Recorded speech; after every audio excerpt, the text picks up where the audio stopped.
Well, greetings everyone. Today we're going to talk a little bit about a rather paradoxical way to help ourselves and help our clients with their problems. So I've entitled this Stop Fixing Your Problems. It's Making Them Worse. Now, a lot of times we have this desire to jump into a real solution-focused way of dealing with life's problems, and I think that's very admirable. But sometimes the very act of trying to fix a problem can sometimes even solidify the problem. So we'll talk about this as we go on. I do want to just point out, if you're new, I'm Paul J. Leslie. I'm a teacher, an author, transformational strategist, psychotherapist, and coach. And I'm offering these videos for information, specifically for people in the healing arts, people who are helping other people. And that includes coaches, counselors, hypnotherapists, alternative healers. And if you like this information, check out the other videos I have, and hopefully you'll get something out of them. So let's start with this paradoxical model of change. This is a pretty much present focus intervention, and it's aimed at kind of breaking these ongoing loops of unhelpful behavior.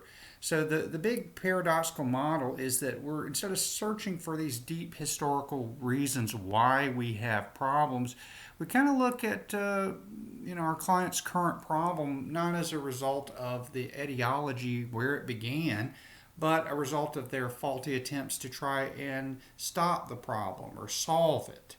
A lot of times when we try to solve a problem, we do things that might not work. So unfortunately, we try to do it harder, try to do more of it. And unfortunately, that just kind of cements the problem even more. This information I really kind of received from my deep study of strategic interactional therapy and the Mental Research Institute brief therapy model. So I always want to give credit to the giants upon whose shoulders I do stand. And I appreciate the brilliance that these individuals really had in pointing this out, because I think it's natural that we want to solve a problem. This paradoxical model is essentially a way to not solve a problem in order to solve a problem. It kind of reminds me of the Cobra effect. I don't know if you've heard of this or not, but many years ago in India, I believe, they had an area that had a substantial amount of cobras, the cobra snakes, which are very deadly to humans, and they're overrun with them. And so the government decided what they would do is they would pay the citizens every cobra that they caught or killed and brought in. They'd be rewarded. So you'd get paid every time that you brought in a dead cobra. And they thought, well, if we do this with the government and the people working together, we should at least decrease the cobra population and make our area much safer. So this was a well-meaning solution to this problem of being overrun by cobras. Well, unfortunately, a good bit of the citizens figured out, well, if you get paid for every cobra you bring, then we need to bring more cobras because we make more money. And then small groups in this area were breeding cobras then, so that they can continually, daily bring in cobras to make money. And it ended up being such a financial issue for this area that they eventually had to drop the program. Well, unfortunately, they also had tons and tons of cobras that had been bred that now there's no money for, so they got rid of them, these citizens. And so what happened is, with the best of intention, this wonderful attempted solution, the cobra population, which was already bad, quadrupled because they let all the cobras free since nobody was paying them. And the problem not only was solidified, it was increased. So the cobra effect can be a real thing in coaching, consulting, and therapy. So we need to be aware sometimes that when we're trying to solve a problem, we have to consider the ecology of everything that's going on, because life is systemic in nature, and a kind of a linear approach to change sometimes is not always the best way to do it. So let's give some assumptions of this model. And when we understand these assumptions, we can maybe work with it in a successful way. Now, when we say assumptions, these are the things that we believe, presuppositions to how we work. Every model has an assumption. Science it operates on assumptions. Now, if you have a scientific theory, the theory that you have has, or I should say, it's best if it has the least amount of assumptions. Because if you want an elegant theory, it needs a few assumptions, but not a massive amount of things. So this assumption is fairly streamlined. So for the way we're working, it's a problem starts is not that important. We don't care about the why. We really want to know how. How is this problem being maintained? Because you can go back in time and see where a problem started, but that does not, eradicate the problem. That does not alter the problem. It may give some level of understanding, and that I guess can be helpful, particularly for your clients who want to understand, why they have the problem. But that does not have any guarantee at all that there will be a change, any kind of systemic change. Going backwards in time and focusing all one's attention on where the problem started rarely leads to any adjustment in that problem. So another assumption is that the attempted solutions are often what maintains the problem, as we just talked about with the Cobra effect. And I'll be giving you some real-world examples of this to kind of make the case for looking at these things in a new and different way. So sometimes when we try to solve problems, we do things that almost continues the problem, even sometimes in a different way, but it will only kind of solidify what's going on with the problem. And then, getting our clients to stop their attempt to solve the problem can be a way to success. Now, this is so paradoxical because clients are really desperately trying to solve whatever problem they have, and they keep doing the same thing over and over again. Even if they think they're doing something different, they're often not.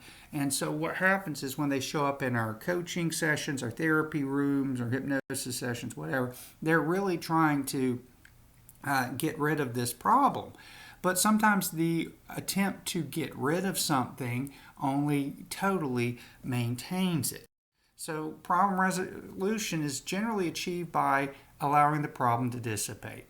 So instead of trying to overwhelm it, overcome it, eradicate it, just allowing it to dissipate.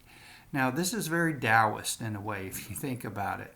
Whereas the water flows down the hill, it comes to a rock. Rather than trying to move the rock, it just goes around the rock and the water can continue to flow.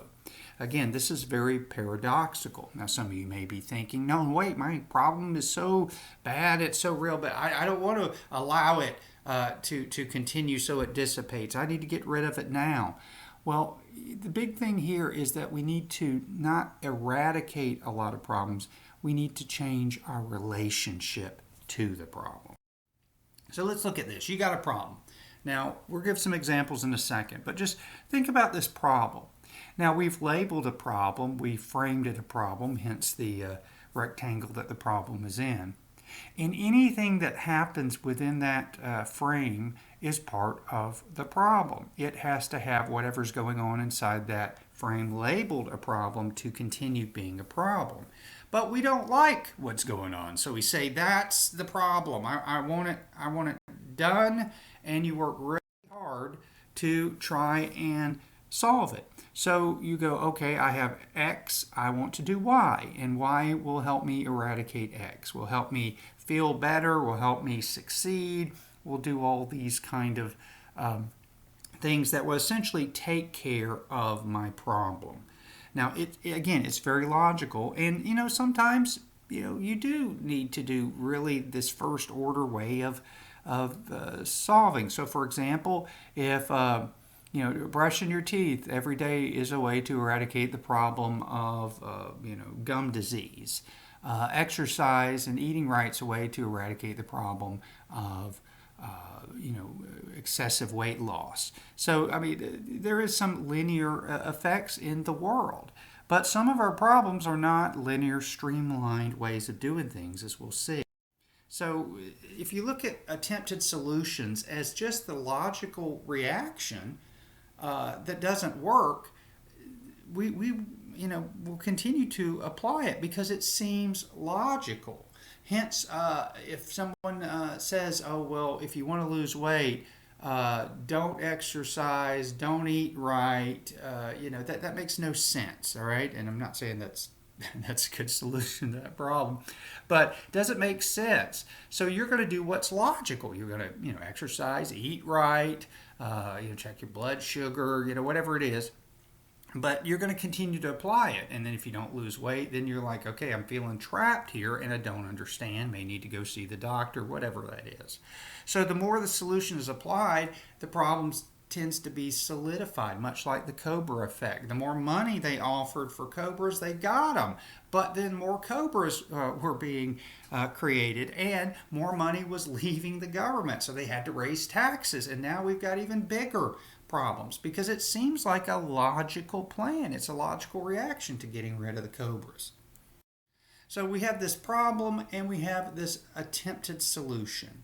And these things seem to go together, but here's the word. It's called attempted. So no matter what we're doing, we're trying to solve the problem, and unfortunately it's not working. And human nature is, if it's not working, then do more of it. And again, that's not a terribly illogical kind of thing, but it's kind of like medication. A lot of times with older people who, mentally or, a little different than they were younger, you'll find that the doctors sometimes have to keep track of their medication because, if one pill is supposed to help me, well, I guess 3 would be better. And they have to make sure, no, you got to do 1 a day, because if you do too much, 3, 4, 5 pills, you might actually kill yourself or you'll have more health issues. So more does not mean better. More often does not mean better. More intense does not mean better. These are attempted solutions that sometimes just don't work. So here's an example. You ever had anxiety and someone says, well, just calm down? Yeah, how's that work? Yeah, not too good. So when we have anxiety, we're already trying to calm down. Find a lot of times people are anxious around people. So what do? They try to calm themselves down and they avoid people. Well, in the short term, it sure seemed like that worked because they avoided people, tried to calm themselves down. But what ends up happening is that the problem's still going on. They still have the anxiety. Their ability to try and stay calm isn't quite working. And their avoidance solution of being around other people, it works like for a few minutes, and then it's almost solidifying that the next time it's going to be worse when people are around, and they're going to try to do the same pattern of trying to calm. It doesn't work, avoidance, and then next thing you know, if it gets really extreme, it continues. We would label them in the mental health community a social anxiety disorder or something like that. So their desire to solve their problem has only made it worse.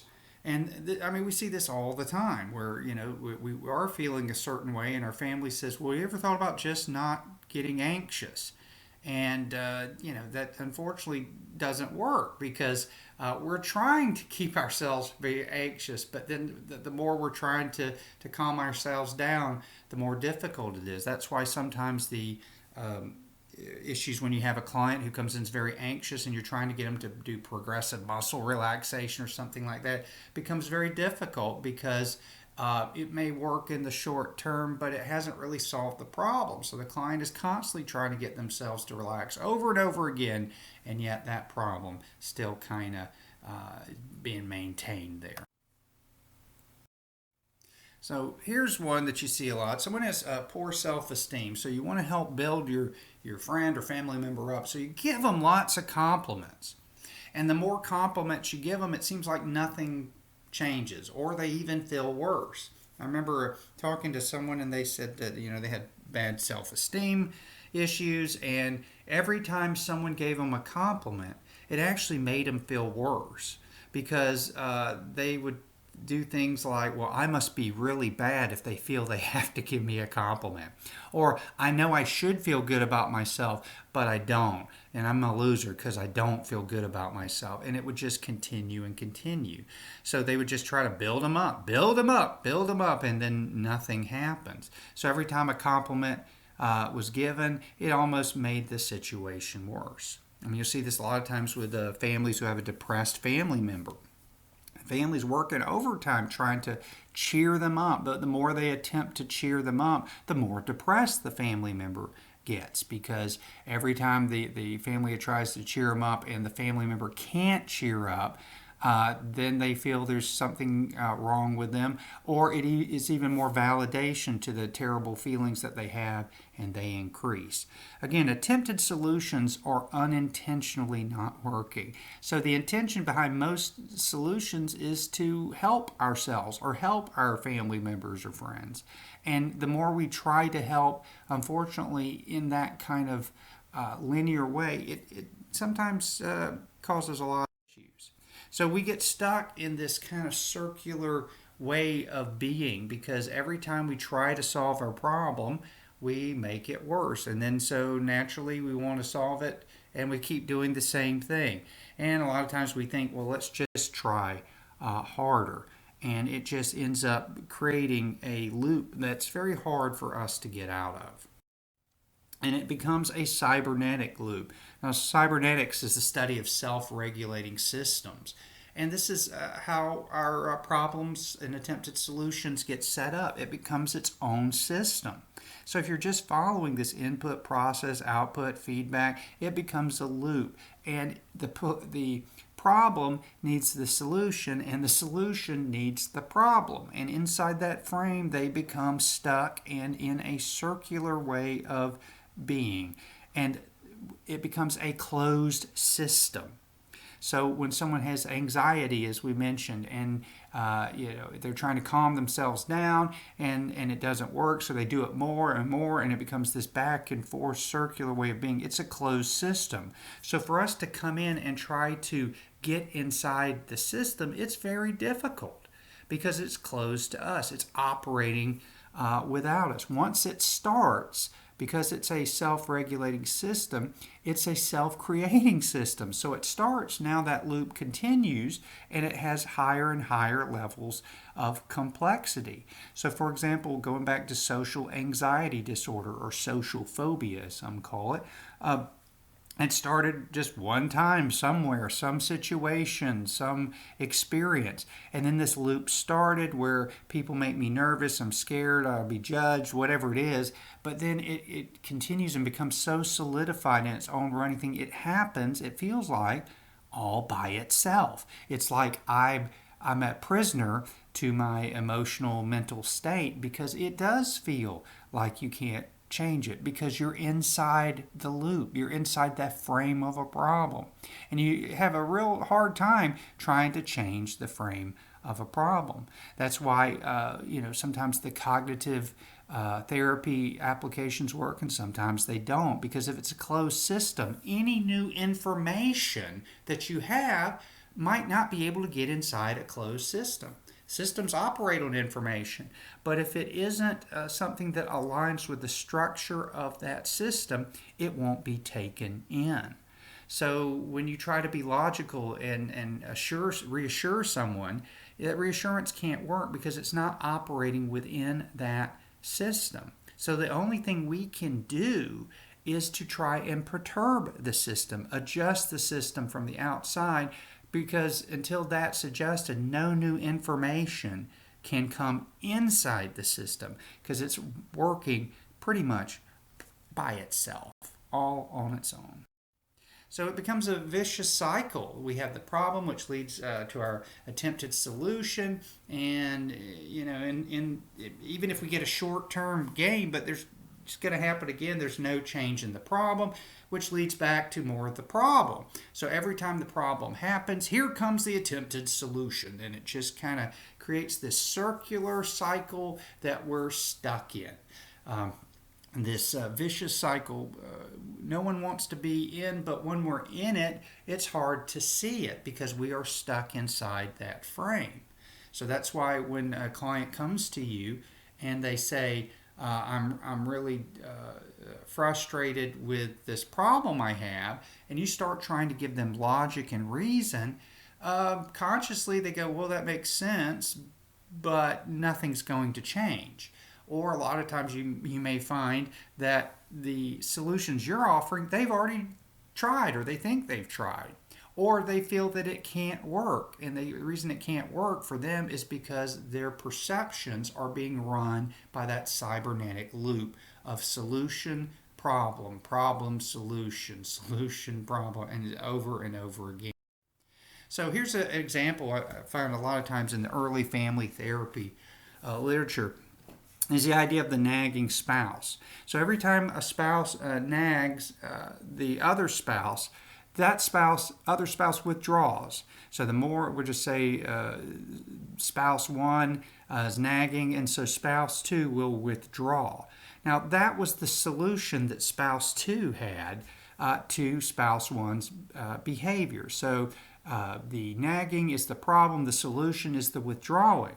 But that doesn't change anything. And what ends up happening is it's difficult to see, is the spouse withdrawing as a result of the nagging spouse or vice versa? Because every time spouse two withdraws, spouse one nags even more. And so is spouse one nagging more and doing more because spouse two withdraws?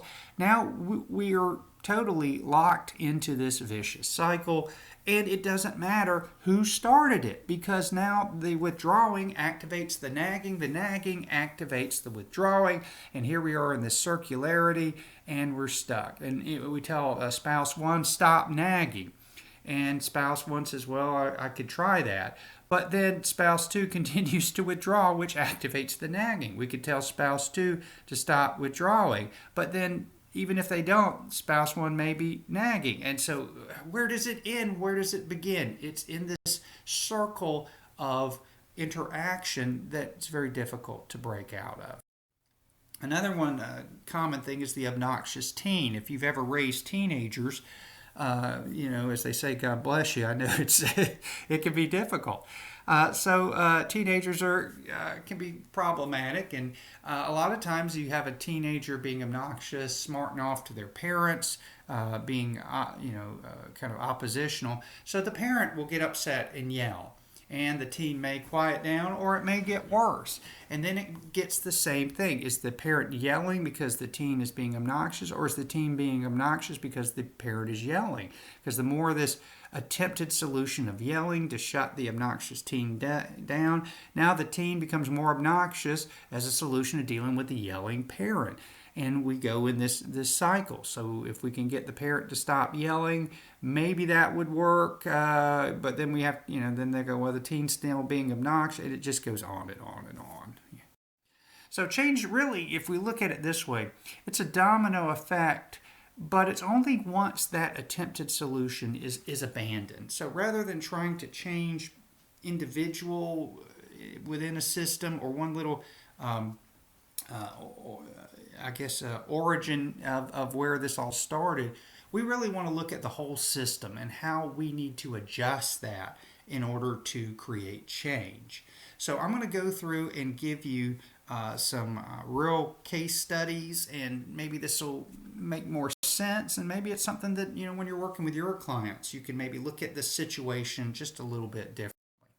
So here's the 4-step coaching process. Now, even though I'm calling it coaching, it could be a 4-step therapy process, hypnosis process, whatever you want to do based on your work.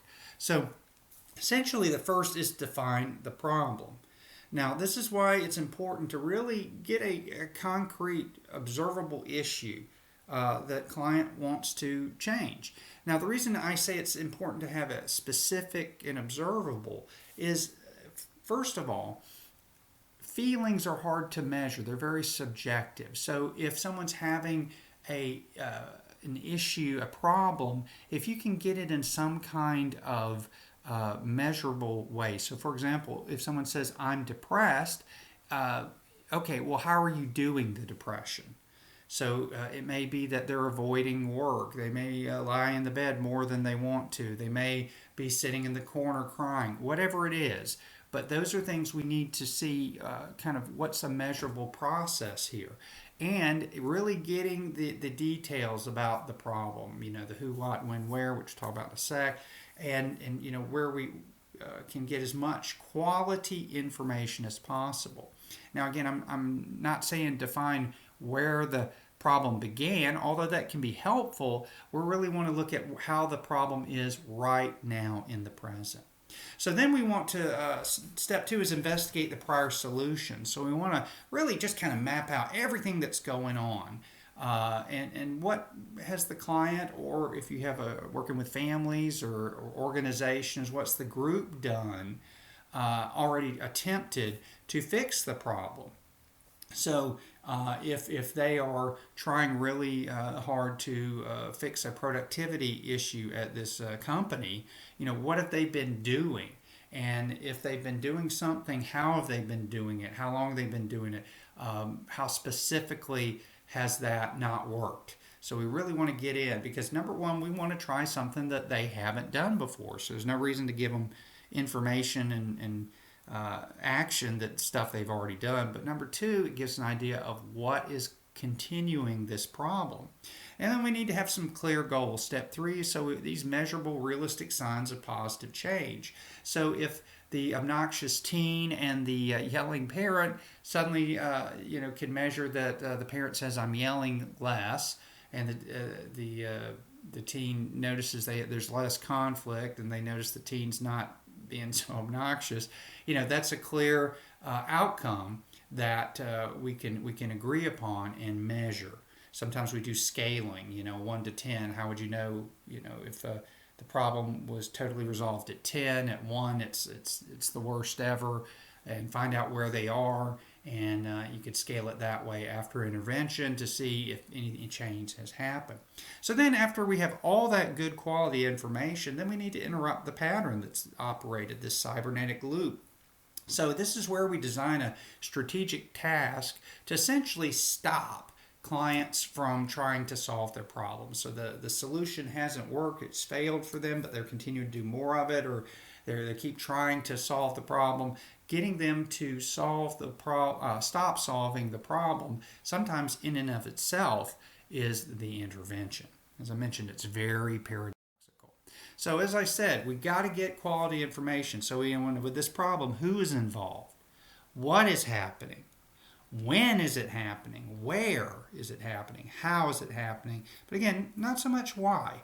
So in this situation with the nagging spouse and the withdrawing spouse, we know who's involved. We know what's happening. We want to know when it's happening. So if this pattern only happens in the evenings, we may ask them to do the pattern out of time sync to kind of interrupt the way that's going. So if they say, well, we only do this, after dinner at 7 o'clock every night, well, then we may ask them to intentionally do it at 7 a.m. before they go to work, which interrupts kind of the way they've been doing it.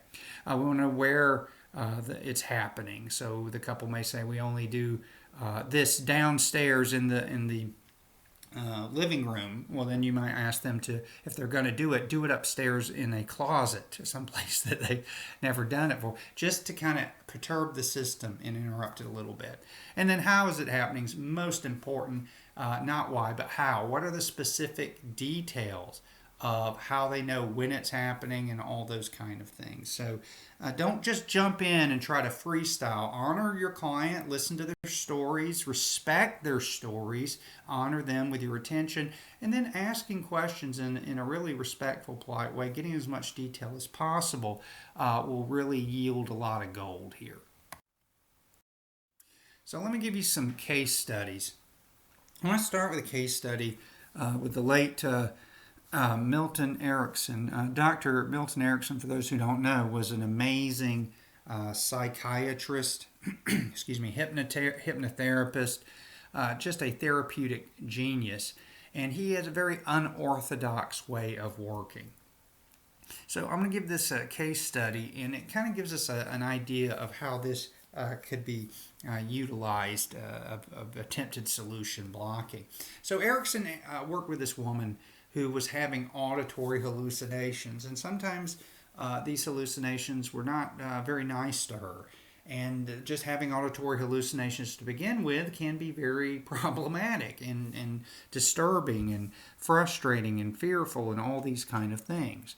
So the woman came to Erickson when she couldn't do anything else. She was trying to ignore the hallucinations, repress them, trying to dispute them. Whatever she was doing, she was fighting against the problem. She was trying well-meaning solutions, but they weren't working.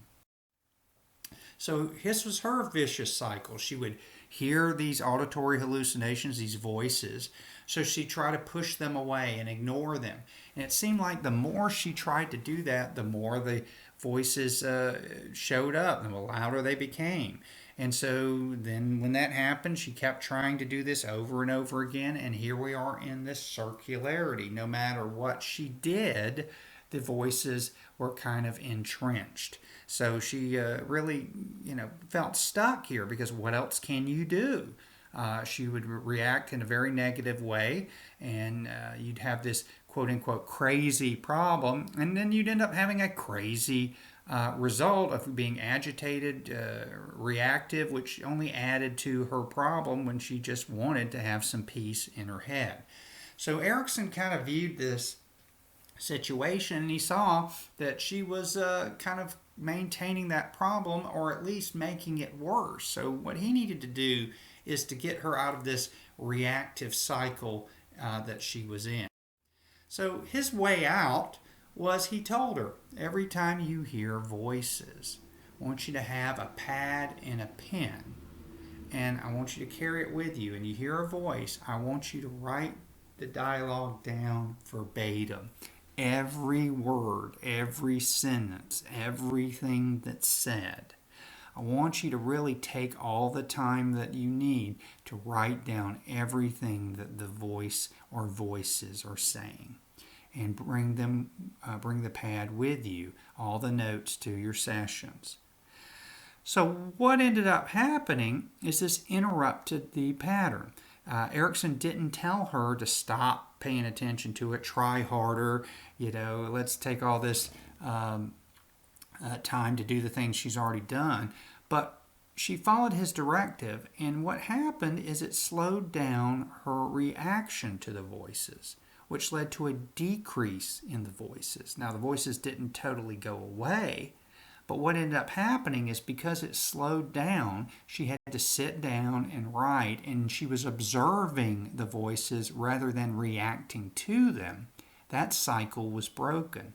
So because the voices then could slow down, and her reaction to the voices slowed down, and the voices then started to decrease, then she could easily manage learning a new skill and learning to handle these voices and process them in a way that was not as problematic.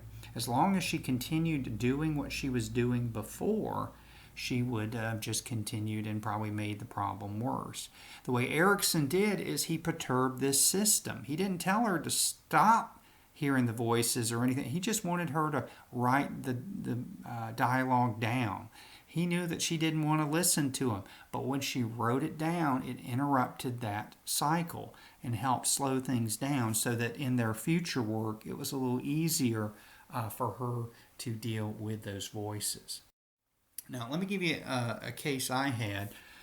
This was an interesting case. It was two parents who came to see me who had a young boy who was like 6, 7 years old who believed he was a dog. One day out of the blue, he started acting like a dog. And he never had any history of mental health issues or anything like that. And, kids' imagination, they just thought it was him, playing and having an imagination. But a couple of days later, they couldn't stop him from acting like a dog. They would try to get on to him, to yell at him, to punish him, and he would just continue to act like a dog. And they even took him to school, and the teacher and principal called him and said, you got to come get your son. He won't stop acting like a dog, and he's disrupting the class. He's acting out. The teacher can't teach. He's loud and running around on all fours, screaming and carrying on. And these parents were getting pretty nervous, and they talked to the school counselor, who told them that the child probably needed to go see a psychiatrist, maybe some medication, definitely go see a counselor, and is there anything going on at home? All of these kind of things. And so parents were feeling just a little trapped. So they're in a vicious cycle. The boy's acting like a dog, so they will beg for him to stop. They punish him. They started having to homeschool him for a little bit. All these things, but there's no change in the problem.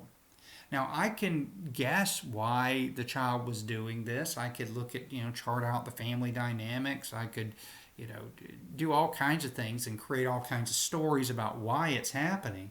But this was the vicious cycle. Now, this has been happening for weeks, and the parents were very stressed, very frustrated. They both worked, so they couldn't do a lot of the schooling. They had to find alternative ways to take care of him while they were at work, and he just kind of continued. So I realized that the more they tried to get him to stop acting like a dog, which is a normal attempted solution, it's like it solidified him acting like a dog. So I felt it was important then that we kind of altered that cycle. I told him that it was time that he began to act like a real dog and live as a real dog. So what I told him to do is that, little boys don't eat, nice home-cooked meals. Or rather, little dogs don't. Little boys eat home-cooked meals. Dogs, on the other hand, they eat dog food and they drink water in bowls. So as heartless as it sounded, because they were desperate and I wanted to help them, I got them to agree that for the next couple of days, they would put down dog food for him with water. And he wasn't allowed to sit on the furniture, and he could, go out and sleep on the front porch, because that's what dogs do. It gets cold at night. Dog food does stink. But, and I said, don't get on to him, encourage him, pet him like he's a dog and say, okay, it's, here's your supper, here it is, dog food. And then when it got a little dark, time for bed, the child had to go out and lay on the front porch. Now, they kept an eye on him through the window. But it was a little dark out there. It was a little cold, a little chilly in that spring crisp air. And within an hour, somebody starts knocking at the door. First night now. And the dad goes to the door knowing it's his son. And he says, "Who is it?" And the boy says, "It's me. I want to come in." He goes, "Well, who is it?" And it's your son, or whatever the boy's name was. And then the dad says, "Well, I thought we had a dog. Are you a dog?" And because dogs stay outside, and the boy said, "No, I'm me. I'm a boy." And so they let him in, and they didn't have any more trouble. He went right back to being a little boy. Now, we weren't trying to punish him, and we weren't trying to fight the symptom. We just changed their relationship to the problem. We just said, well, if he's going to be a dog, you got to live as a real dog. And without being ugly or mean, he found out that he's hungry because dog food stinks, and it gets a little cool at night, and those front steps are a little chilly. I had a case one time of a guy named Dale, who unfortunately had developed an addiction to pornography that was really causing him problems, particularly in his marriage. He loved his wife loved him, but Dale would sneak off and look at pornography, and he'd been found out, and he desperately wanted to end this addiction that he had, and it was his term, addiction, because it would just consume him. He would constantly think about pornography at certain times of the day, and it would just get to where the only thing that would decrease that mental consumption was to go watch pornography, do those kind of things that he didn't want to do. So his vicious cycle is he'd get this feeling, this desire to look at pornography, and then he would try to ignore that desire, but, it's kind of like any addiction. You can try to ignore it, but sometimes the more you ignore it, the more it says, hey, I'm here, here's the desire, let's add gasoline to the desire, and we had no change in the problem. So what I asked Dale to do is to go and get him a notepad, because I learned this from Erickson, And I created this sheet that I gave him that had 50 items on it. And the items would be like the date, and you had to list the time, the temperature, the last person you talked to, what you ate at your last meal, all these kind of things, who'd you talk to on the phone. And I told him, I said, listen, it's obvious you're going to have this desire, and this desire is overwhelming you. But in order for me to help you, I've got to have information. So it's our first session. For me to help you, I want you to fill out this form on this notepad you got. Every time you get the desire to do it and you're going to go look at pornography, I want you to fill out this 50-item form. I mean, I asked, types of clothes he was wearing, all kinds of stuff. And he had to fill out that form. But then after he filled out the form, he was free to go look at the pornography. Because me telling him to stop, his wife telling him to stop, that's not going to change anything. So he agreed to do it. Every time he's about to go look at pornography, he had to fill out that form first, under the guise of it gives me information about the problem and to try and understand the problem. But what I was trying to do is to interrupt this vicious cycle and perturb the system. So I had him compile this extensive information about his environment, as I said, the weather, what's going on, people around him, all of that. And what ended up happening is after a week of doing this, he found that there was a decrease in his desire to look at pornography. So this extra thing interrupted that feeling desire to look and then go look. It also became a bit of a pain where you have to sit and fill out 50 different items to where it's just too much. And then it allowed a space for flexibility in his brain to come online. And he then found that maybe such a pain, he didn't need to really look right then. He may do it later. But, and a lot of times, I asked him to bring in the sheets with him, and I expected to have, over a week, at least seven sheets, maybe more, but he's bringing in 3 or 4 because it just started to decrease.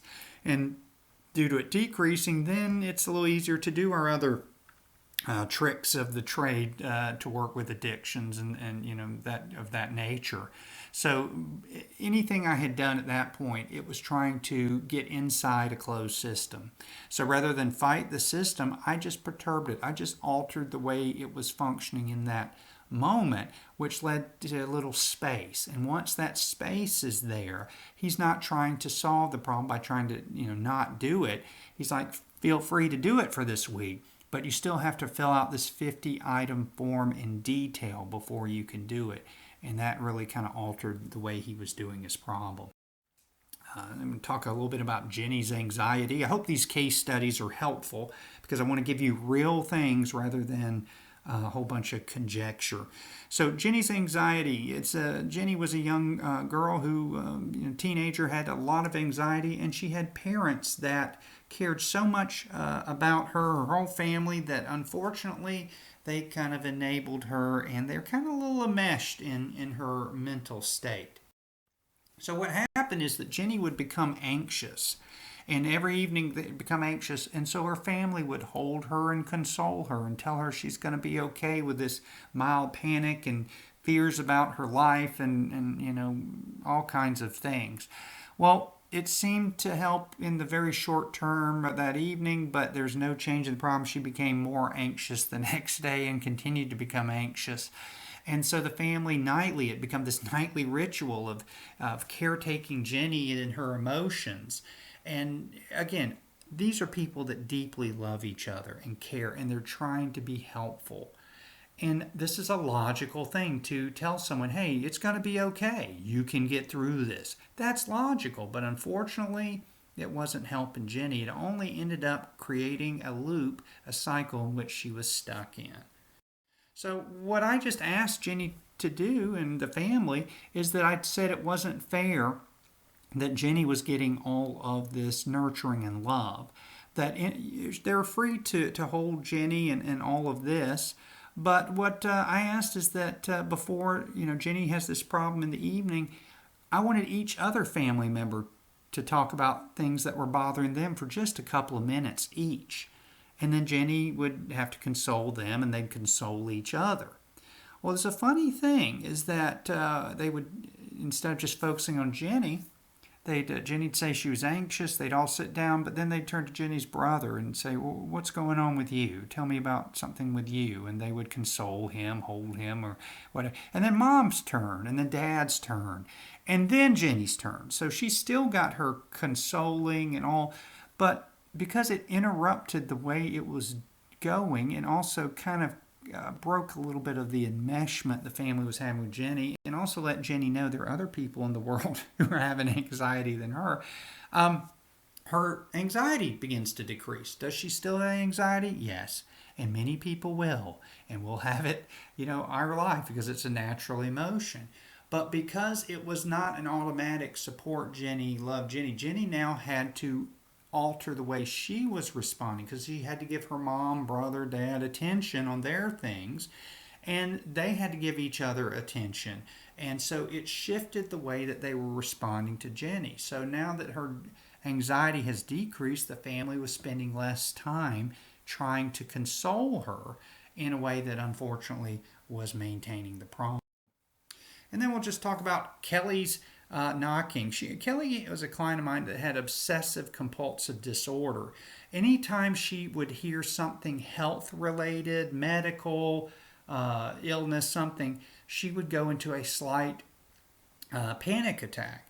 And for some reason, and she didn't even understand why, the only way she could circumvent that, seem to hold the panic from happening in the moment, was to knock on a wall, a desk, or something 7 times.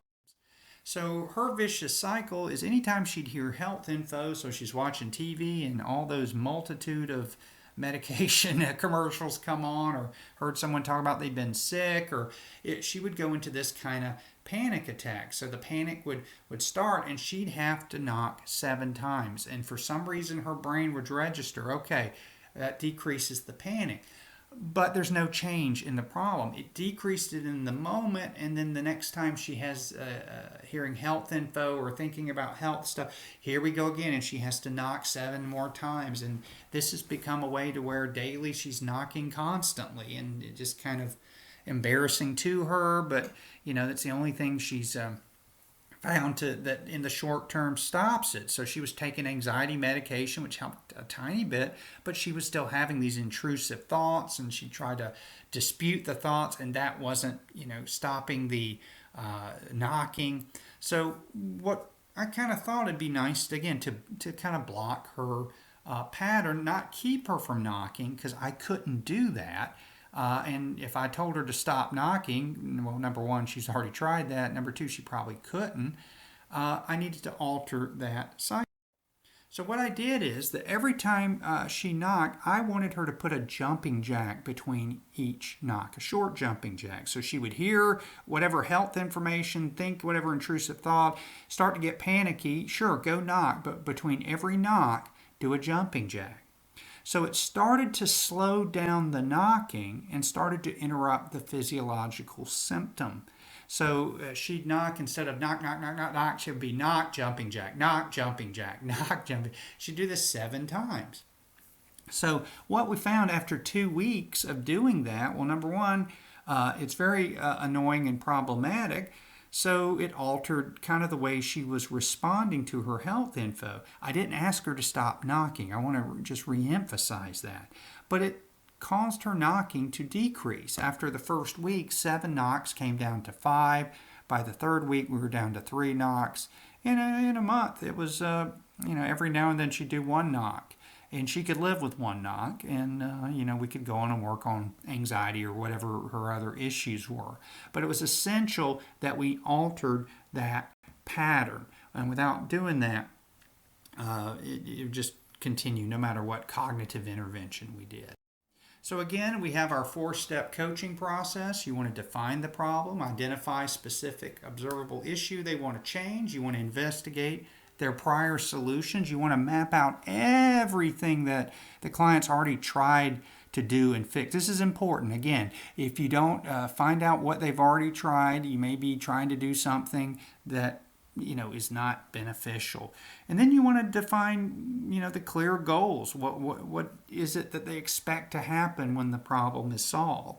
And then design a strategic task to stop their failed solution. Because again, this is paradoxical. We're usually taught if there's a problem, you got to get rid of the problem, or you got to fix the problem.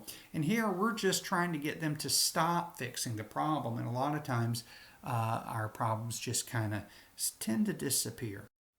I hope you got something out of this. I hope it's something you can use to help other people. That's the most important thing, is that we're helping each other along this journey called life.